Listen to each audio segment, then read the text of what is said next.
오늘 6월의 첫 주일입니다. 우리 성결교단이 정한 농어촌 주일이기도 합니다. 이 6월에 농촌에선 모내기로 한창 바쁩니다. 우리나라의 농부들은 벼 하나에 72번의 손길을 준다고 합니다. 농부는 날이 좋든지 굳든지 또약볕이 내리쬐든지 혹은 구름이 끼고 바람이 불든지 정성껏 벼를 돌봅니다. 그리고 어느 맑은 가을 하늘 한 해의 수확을 추수합니다. 쌀 한 톨이 식탁에 오르기까지 농부들의 많은 인내와 수고가 있습니다. 비록 쌀 한 톨은 작은 것이지만 농부가 흘린 그 성실한 땀과 수고는 결코 작지 않습니다. 그런데 쌀 한 톨에는 농부의 수고만이 있는 것이 아닙니다. 거기에는 보이지 않는 온 우주가 담겨 있습니다. 한 톨의 쌀에는 봄, 여름, 가을, 겨울 계절의 변화와 비와 햇볕의 교차와 낮과 밤의 변화와 흙과 물의 혼합과 빛과 바람의 교차와 또 맑은 공기의 순환에 그 모든 것이 조화되고 어우러져 있습니다. 하나님께서 그 모든 것을 섭리하시고 주관하십니다. 사람이 수고를 다하여도 연구를 다하여도 쌀 한 톨 창조할 수도 창작할 수도 없습니다. 그것은 하나님께서 우리에게 거저 주신 선물입니다. 생명의 주께서 생명의 양식을 우리에게 주신 것입니다. 그러므로 쌀에는 값이 없습니다. 쌀의 값을 매길 수 없습니다. 우리가 다만 치르고 있는 그 값은 농부가 흘린 땀에 대하여, 그리고 상인과 운반하는 이들의 노고에 대하여, 그리고 혹 품종을 연구하는 이들의 수고에 대하여 우리가 치르는 보상입니다. 그 많고 다양한 사람들이 하나님께 기대어 살고 있습니다. 그러므로 모든 사람은 식탁에 둘러앉아 생명의 주이시며 양식의 공급자이신 하나님께 감사의 기도를 올립니다. 어느 날이었습니다. 예수님께서 당신의 사람들을 모아놓고 그 유명한 기도를 가르치고 계셨습니다. 그러므로 너희는 이렇게 기도하라. 하늘에 계신 우리 아버지여, 이름이 거룩히 여김을 받으옵시며 나라의 임하옵시며 뜻이 하늘에서 이룬 것 같이 땅에서도 이루어지이다. 오늘날 우리에게 일용할 양식을 주옵시고, 영어 성경은 이 대목을 Give us this day our daily bread로 표현하고 있습니다. 이 말을 쉬운 우리말로 다시 풀었으면, 하나님 아버지, 오늘 우리에게 하루의 양식을 주옵소서, 오늘 우리에게 하루의 빵을 주옵소서 하는 기도입니다. 이 기도는 사실 우리에게는 생소한 기도입니다. 우리가 입으로는 기도하여도 마음으로는 기도하지 않는 기도입니다. 오늘 우리 사회에는 하루의 양식을 위해 기도를 드리는 사람이 있습니다. 그러나 과거처럼 많지 않은 것도 사실입니다. 이제는 오히려 많은 사람들이 염려하고 또 바라는 것은 출생에서 노후까지, 요람에서 무덤까지 종합적인 일생의 대책입니다. 그를 위해 수고를 아끼지 않습니다. 마음껏 산과 들을 뛰어다니며 놀아야 할 어린아이의 때부터 무거운 가방을 들고 학원과 학교와 집을 정신없이 오가야 합니다.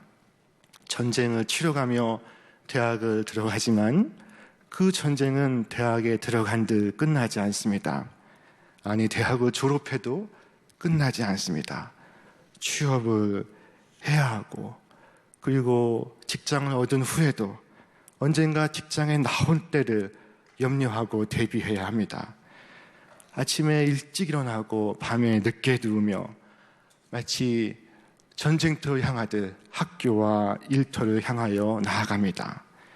오늘 세상의 인식 저변에는 하루의 양식으로는 살 수 없다 하는 생각이 깊게 깔려 있습니다.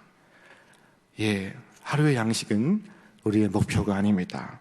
우리의 목표는 하루의 양식이 아니라 평생의 양식이고, 오늘의 약속이 아니라 필생의 대책입니다. 이러한 세상 속에서 우리 예수님은 우리에게 하루의 양식을 구하라 하는 기도를 가르쳐 주고 계십니다. 그래서 우리는 주님께 묻습니다. 주님, 하루의 약속만으로는 살 수 없습니다. 창고에 가득한 양식이 필요합니다. 여러 해 쓰고 남을 양식을 원합니다. 이제는 하루의 양식을 구하지 않는 세상, 하루의 양식을 구할 수 없게 되어버린 세상, 이 같은 세상이 우리에겐 축복일까요? 위기일까요? 주께서 우리에게 일용할 양식을 구하라 말씀하시는 그 이유가 무엇입니까? 이 기도에 담긴 참된 의미가 무엇입니까? 오늘 우리에게 일용할 양식을 주옵시고 하는 이 기도는 나의 오늘, 나의 하루를 주님께 전폭적으로 의지합니다 라고 말하는 것입니다. 이 기도는 하루의 생을 온전히 주님께 의지합니다 하고 말하는 것입니다. 오늘 우리에게 일용할 양식을 주옵시고 기도하는 사람은 내일도 그와 동일한 기도를 할 것입니다. 오늘 우리에게 일용할 양식을 주옵시고, 그리고 다음 날도 또 그 다음 날도 그는 주께 나와 기도하는 사람일 것입니다. 마치 성실한 농부처럼 인생의 하루하루를 주님과 약속에 기대어 살아갈 것입니다. 그는 자신의 하루처럼 자신의 일생을 주님과의 언약에 기대어 살아갈 것입니다. 세상의 어느 곳간도 비견될 수 없는 하늘 아버지의 곳간에서 날마다 삶의 필요를 채우며 살아갈 것입니다. 복음성가 중에 주의 인자는 이라는 찬양이 있습니다. 저는 이 찬양이 오늘 우리에게 일용할 양식을 주옵시고 이 기도에 대한 놀라운 해설이요 완벽한 주석이라고 생각합니다. 주의 인자는 끝이 없고 그의 자비는 무궁하며 아침마다 새롭고 늘 새로우니 주의 성실이 큼이라. 성실하신 주님, 주의 보호는 끝이 없고 그의 말씀은 풍성하며 아침마다 새롭고 늘 새로우니 주의 성실이 큼이라. 성실하신 주님, 주님의 성실하심이 신약과 구약에 가득합니다. 주님의 약속이 성경 말씀 전체에 충만합니다. 오늘 우리에게 일용할 양식을 주옵시고 하는 이 짧은 기도에도 주님의 약속이 담겨 있습니다. 영국에 조지 뮬러라는 사람이 살고 있었습니다. 그는 본래 독일 사람으로 1805년 독일 북부의 어느 작은 마을에서 태어났습니다. 이 뮬러는 독일의 할레 대학에서 공부를 했고 1835년에 영국에 건너가 브리스톨에서 고아원을 설립하였습니다. 그가 고아 사역을 시작하게 된 그 이유는 시편 68편 5절에 큰 감동을 받았기 때문입니다. 그 한 대목이 하나님은 모든 고아의 아버지시며 라는 말씀이 있습니다. 처음에 한두 명 데려다 키웠는데 나중에 규모가 커져서 그 수가 2,000명을 넘게 되었습니다. 그러나 2,000명이 넘는 고아를 하루 3번씩 먹여야 하는 조지 뮬러는 돈이라고는 한 푼도 없는 가난병의 신사였습니다. 한 번은 점심을 먹었는데 주방장이 그에게 와서 말합니다. 원장님, 오늘 저녁 먹을 것이 없습니다. 이 점심과 저녁 사이에 먹을 것이 오지 않으면 2,000명 아이는 굶습니다. 그러자 조지 뮬러는 주방장에게 지시합니다. 오늘 저녁도 정상적으로 접시 2,000개를 준비하시고 정상적으로 컵 2,000개와 포크 2,000개를 준비하시오. 하늘의 아버지께서 우리의 필요를 채우실 것입니다. 그렇게 말하고 그는 자신의 방으로 올라가 무릎 꿇고 기도합니다. 오늘날 우리에게 일용할 양식을 주옵시고, 오늘날 우리에게 일용할 양식을 주옵시고. 이 기도는 주님께서 가르쳐 주신 기도입니다. 그러므로 이 기도에는 주님의 약속이 담겨 있습니다.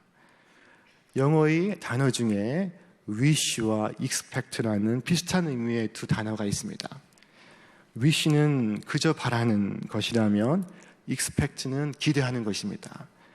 wish는 아쉬움을 표현하고 expect는 소망을 표현합니다.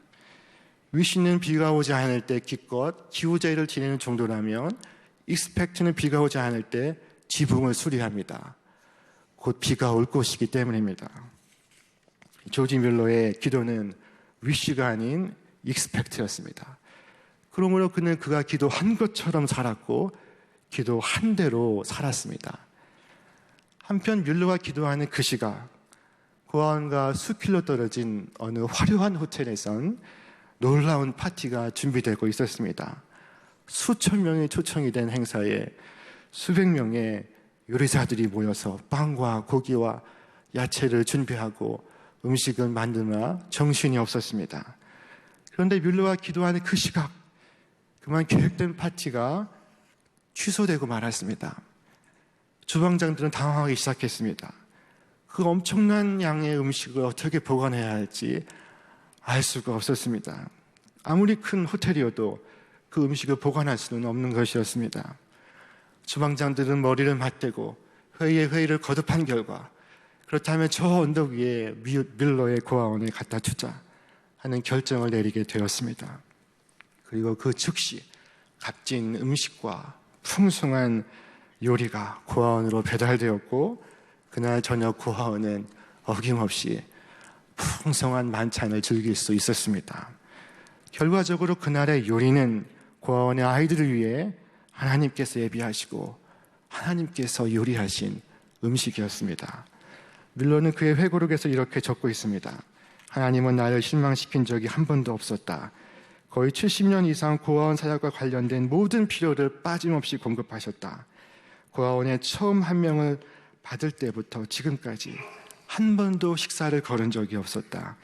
손에 동전 한 입 없이 하루를 시작한 날이 수백 번이었지만 우리 아버지께서는 실제로 필요한 순간에 공급하셨다.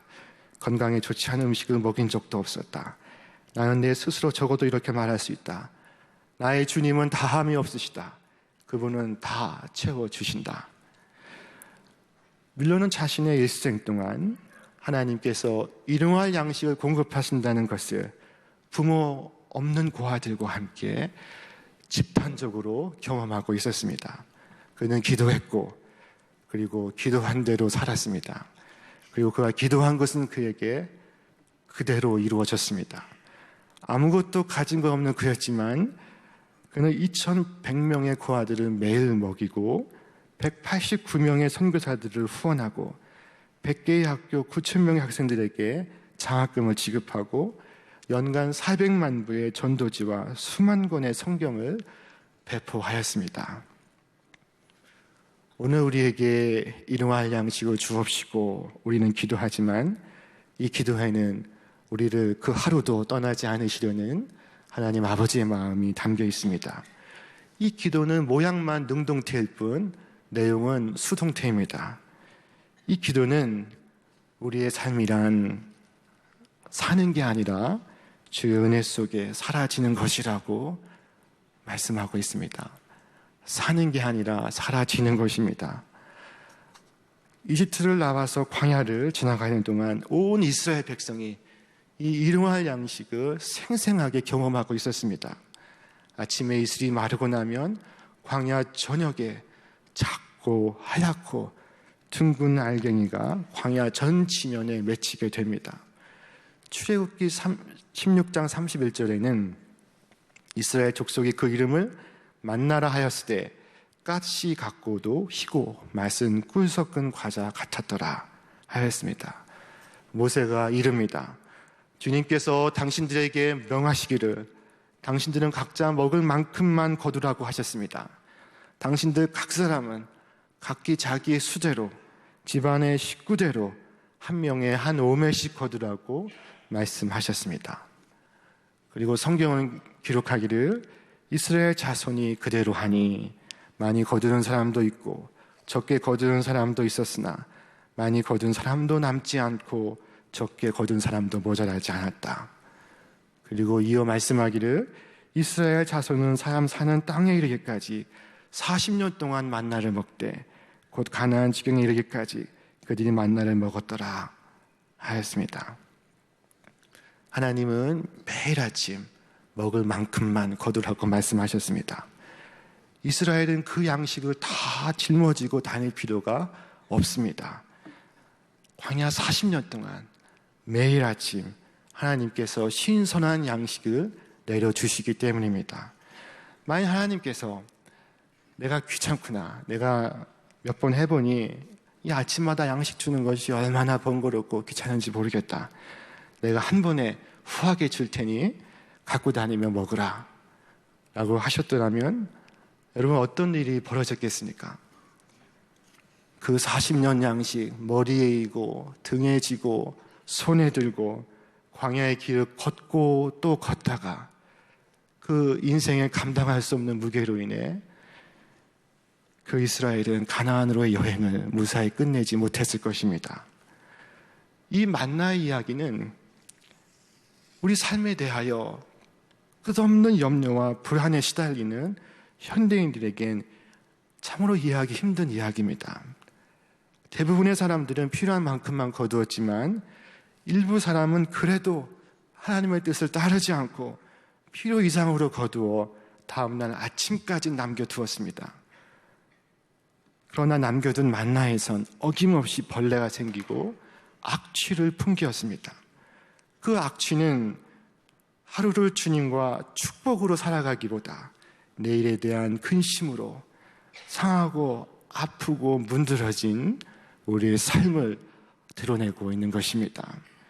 이스라엘 광야에서조차 충만한 하루를 살아갈 수 있었다면 오늘 이 순간 대한민국에서 우리가 아무리 힘들게 할 이유가 많다 할지라도 그 이유의 이유들을 다 합한들 우리가 누릴 하나님의 은혜는 훨씬 더 크다는 사실을 여러분 꼭 기억하시기를 바랍니다. 여러분 기억하셔야 합니다. 세상이 갈수록 살기 힘들고 어려워지는 까닭은 우리가 기억하지 못하고 있기 때문에 그런 것입니다. 하나님의 약속, 곧 하나님의 사랑과 보호를 잊는 순간 우리 앞에 푸른 초원은 곧 전쟁터로 돌변합니다. 장사익이라는 가수가 부른 삼식이라는 제목의 노래가 있습니다. 정성균 시인이 쓴 그 가사의 한 대목이 이렇습니다. 소낙비는 내리고요, 허리띠는 풀렸고요, 어분액이 보채고요, 광주리는 이었고요, 소쿠팽이 놓치고요, 논의 뚝은 터지고요, 치마폭은 밟히고요, 시어머니 날 부르고요, 화장실은 급하고요, 어떤 날 엄마, 어떤 날 엄마, 어떤 날 엄마의 모습입니다. 그런데 어떤 날 엄마의 그 모습이 오늘날엔 아빠에게도 아이에게도 나타나고 있습니다. 엄마는 엄마대로, 아빠는 아빠대로, 아이는 아이대로 집에서, 학교에서, 회사에서, 지하철에서 전쟁하며 살아가고 있습니다. 우리의 오늘은 어떤 날 엄마보다 훨씬 더 복잡하고 절박합니다. 그러나 거꾸로 전쟁터의 현실에서도 푸른 풀밭을 살아가는 이들이 있습니다. 다윗은 들판을 짐승떼처럼 가득 채운 적군을 눈앞에 두고서도 여호와 하나님을 의지합니다. 전쟁터에서 그가 여호와 하나님께 기도합니다. 사무엘하 5장 19절 말씀에 다윗이 여호와께 여쭈어 이르되 내가 블레셋 사람에게로 올라가리이까 여호와께서 그들을 내 손에 넘기시겠나이까 하니 여호와께서 다윗에게 말씀하시되, 사무엘하 5장 23절 이하에 다윗이 여호와께 여쭈니 이르시되 올라가지 말고 그들 뒤로 돌아서 뽕나무 숲을 맞은편에서 그들을 기습하되, 다윗이 여호와께 여쭈었다 하는 말씀이 다윗의 생애 속에 수도 없이 반복됩니다. 광야에서 양을 치면서 맹수들과 대적했을 때에도, 그리고 사울 왕에게 쫓기며 하루하루 목숨을 이어갈 때에도 그가 푸른 초원을 살아갈 수 있었던 그 이유는 그의 기도 속에서 여호와 하나님을 기대어 살아갔기 때문입니다. 여러분, 66년 전 이 6월에 우리나라에 6.25가 있었습니다. 참으로 잔혹하고 험악한 시간들이었습니다. 그 6.25 전쟁 중에 실제로 있었던 일이라고 합니다. 어느 목사님이 시골에 살고 있었는데 갑자기 인민군 한대가 그 마을을 습격했습니다. 그 습격의 목적은 반공 분자들을 찾아내 총살시키려는 것이었습니다. 목사님은 급하게 숨었는데 어디에 숨게 되었는가 하면은 그 마당에 쌓아둔 그 벼 낫가리 속에 몸을 급히 숨겼습니다. 그러나 누군가의 정보에 의해 목사님이 그 집에 있다는 사실을 안 인민군들은 샅샅이 집을 수색하기 시작했습니다. 그러나 다행히 목사님은 발각되지 않았습니다. 그런데 그 인민군들이 가지를 않는 것입니다. 하루가 지나고 이틀이 지나고 3일이 지나도 떠나지 않는 것이었습니다. 목사님은 그 낯가리 속에서 너무도 답답하고 숨이 막혔지만 무엇보다 참기 힘든 것은 배고픔이었습니다. 다른 어떤 고통보다 이 배고픔은 참을 수 없는 고통이었습니다. 목사님은 그 속에서 기도했다고 합니다. 아버지 하나님, 오늘 우리에게 일용할 양식을 주옵시고, 오늘 우리에게 일용할 양식을 주옵시고. 그런데 참 이상한 일이 생겼습니다. 갑자기 마당에서 잘 놀던 닭이 꼬꼬댁꼬꼬댁하며 목사님 계신 곳에 와서 알을 턱 낳아놓고 가더랍니다. 목사님은 그 손을 내밀어 달걀을 캐서 먹었습니다. 그리고 생명을 유지하고 살 수 있었습니다. 목사님은 배고픔 속에서 기도를 드렸습니다. 그러나 우리는 오늘 배부름 속에서 우리의 기도를 잃어가고 있습니다. 하루의 양식을 구하지 않는 세상, 하루의 양식을 구할 수 없게 된 세상, 너무 많은 양식을 어른에게도 그리고 아이에게도 그 어깨에 지우고 광야의 길을 걸어가게 하는 이 세상 속에서 우리의 기도는 갈수록 희미해져 가고 있습니다. 잠언에서 아굴은 단호하게 이렇게 말했습니다. 하나님, 나로 가난하게도 마우시고 부하게도 마우시고 오직 필요한 양식으로 나를 먹이시옵소서. 혹 내가 배불러서 하나님을 모른다. 여호와가 누구냐 할까 하며 혹 내가 가난하여 도적질하고 내 하나님의 이름을 욕되게 할까 두려워함이니이다. 하늘에 계신 우리 아버지여, 오늘 우리에게 일용할 양식을 주옵소서. 우리가 주께 구한 것 같으나 사실은 주께서 우리에게 주시는 그 깊은 하루의 약속을 오늘 이 짧은 기도를 통해 깊이 알아가시기를 바랍니다. 여러분만 아시는 것이 아니라 여러분의 자녀들에게도 꼭 전수해 주시기를 바랍니다. 아브라함의 하나님, 이삭의 하나님, 야곱의 하나님으로 여호와 하나님의 언약이 자녀에게 연속되지 않은 채 단지 재물만 후하게 물려주는 것은 그 아이의 어깨에 40년 양식을 짊어지우고 광야길을 걸어가라고 지시한 것과 같습니다. 여러분, 근심과 걱정과 불안을 주 앞에 내려놓고 우리의 일생 주님의 약속에 기대어 살아가시기를 주님의 이름으로 축원합니다. 선지자 하박국은 말했습니다. 비록 무화과 나무가 무성치 못하며 포도나무에 열매가 없으며 감람나무에 소출이 없으며 밭에 식물이 없으며 우리의 양이 없으며 외양간에 소가 없을지라도 나는 여호와를 인하여 즐거워하며 나의 구원의 하나님을 인하여 기뻐하리로다. 하박국은 많은 것을 잃었습니다. 무화과나무, 포도나무, 감람나무, 밭의 식물, 우리의 양, 외양간의 소 다 잃었습니다. 그야말로 빈털터리가 되었습니다. 그는 그 모든 근심과 걱정, 불안의 충만한 조건 속에서 그에게 계신 구원의 하나님을 인하여 자리에서 털고 일어나 두 손 높이 들고 하나님을 찬양합니다. 내가 주님의 은혜에 기대어 살아가고 있음을 깨달을 때, 나와 맺은 주님과의 언약이 영원히 변치 않음을 깨달을 때 우리는 어느 조건 속에서도 하나님을 찬양할 수 있습니다. 마음을 열고 내가 만나는 나의 이웃들에게도 자비를 베풀 수 있습니다. 은총을 베풀며 행복을 빌고 축복을 기원할 수 있습니다. 오늘 이 일용할 양식을 구하라는 이 짧고 이 소박하고 이 진실한 기도를 통해 여러분 일생의 삶이 기쁨과 감사로 가득히 채워지기를 주님의 이름으로 축원합니다. 축원합니다.